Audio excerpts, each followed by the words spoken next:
Welcome back everyone, this is Travis here of Fish Hex. Appreciate you stopping in. Today's video is going to be part 1 of 3 of me getting ready for the upcoming frag swap this 28th of January 2017. Now in this video I'm going to be fragging the SPS coral out of the 125 gallon reef tank, so let's go ahead and get started. But before we dive into the video, check out these green star polyps slowly growing over my LPS frag, smothering it and in turn killing it. Now, I'm not a big fan of green star polyps. I should have never put them in the system. So if you are planning on growing these, keep them away from any rock structure that you want to have a higher end coral on, because they will grow, encrust, and kill that coral. Okay, the first colony I'm going to frag is this pink bird's nest that's actually on the left rock structure. I'm using a pair of stainless steel needle nose pliers. I find that the pliers allow me to have a more precise break within the colony, plus I can reach parts of the colony that I couldn't with my fingers. I'm actually going to go ahead and remove this entire colony due to the fact that half of it has died because it's being shaded out from the green bird's nest. Now I'm going to go ahead and post a picture of what the rock structure looked like a year ago and what it looks like now. And I really didn't anticipate the green bird's nest taking over and killing the pink. If I had to choose from the two, I'm really a big fan of the pink bird's nest, but it just hasn't. If I knew the way it was going to turn out, I would have aquascaped different in the beginning. And it's just like the hobby, live and learn. I know in the next build I will make it so that pink bird's nest will have a better chance of survival in that system. Either way, I'm going to go ahead and remove the entire colony. I am going to keep several frags from this colony to grow out over the next 7 months, not only to supply the new build, but to continue to sell the frags on the website. Now I'm just going to go ahead and put them in a container, set them to the side, and move on to the next colony.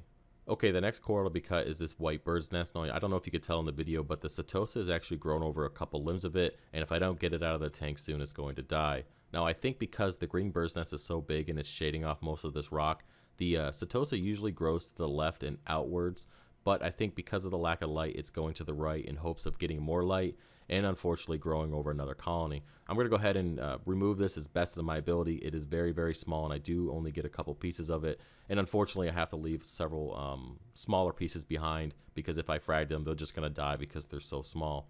Now maybe the setosa will change direction and it won't actually kill the coral and it will grow out some more, but I'm not gonna bet on it. So either way, I frag out what I can and at least get 2 decent frags out of that little piece of coral. Okay, let's go ahead and move on to the gorgonian. Now, as you can see, the plate coral is getting pretty big, and unfortunately, the two are starting to touch. Now, right now, I caught it early. I think it's just polyps are starting to retract on the gorgonian, and there hasn't been any real damage. But I do know if it continues, the plate coral will most likely win that battle. So I'm going to go ahead and take this opportunity to cut it and bring it with me to the frag swap.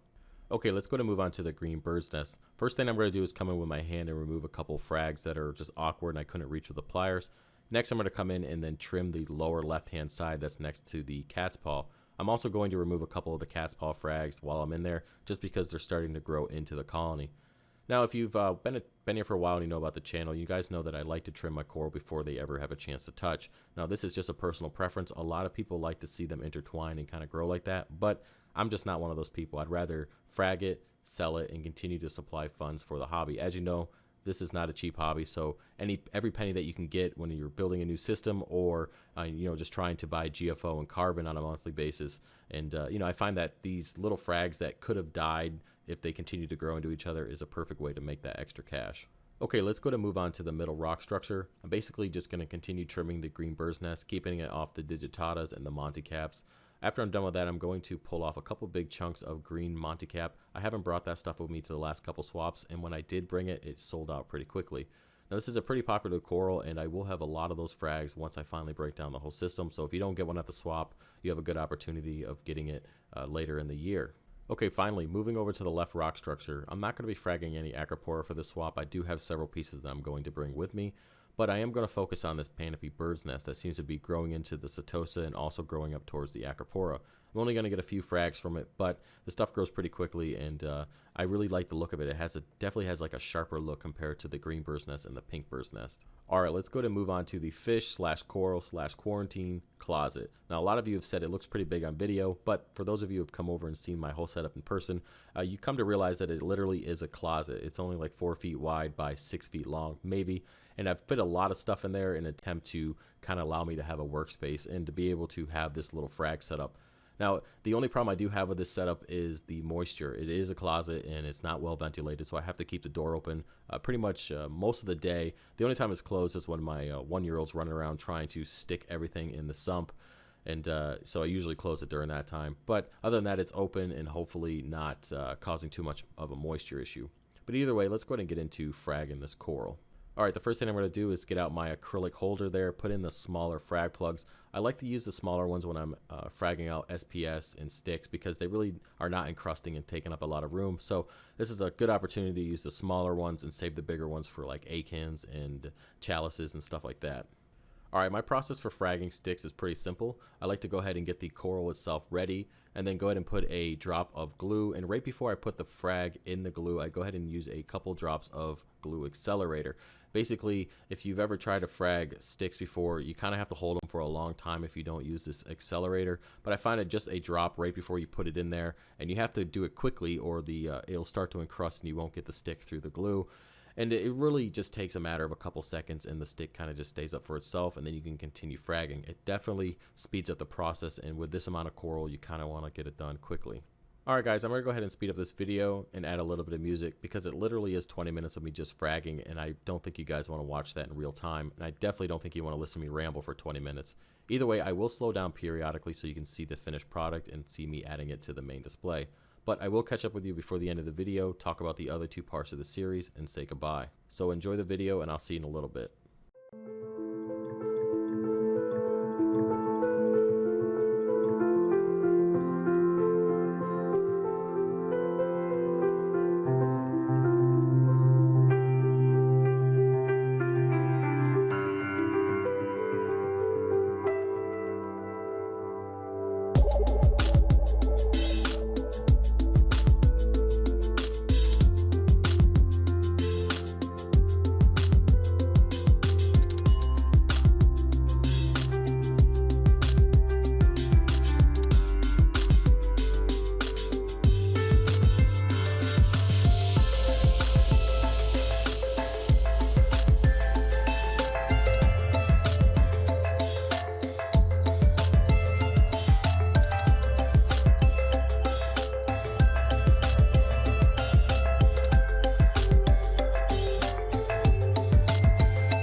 Welcome back, guys. I hope you enjoyed the music and the high-speed fragging. I'm briefly going to show you the 3 frag racks within the main display. Now, also, I just want to mention that I raised up the one on the right-hand side due to it being shaded out from the Jabo WP40. Now the only downside of that is there really isn't a lot of flow up top, so if I find that the polyp extension isn't that great, I'll just go ahead and suck it up and move it to the front of the tank, let it be an eyesore for at least the next 3 weeks. Well guys, that's about it for this video. I hope you found it to be somewhat entertaining.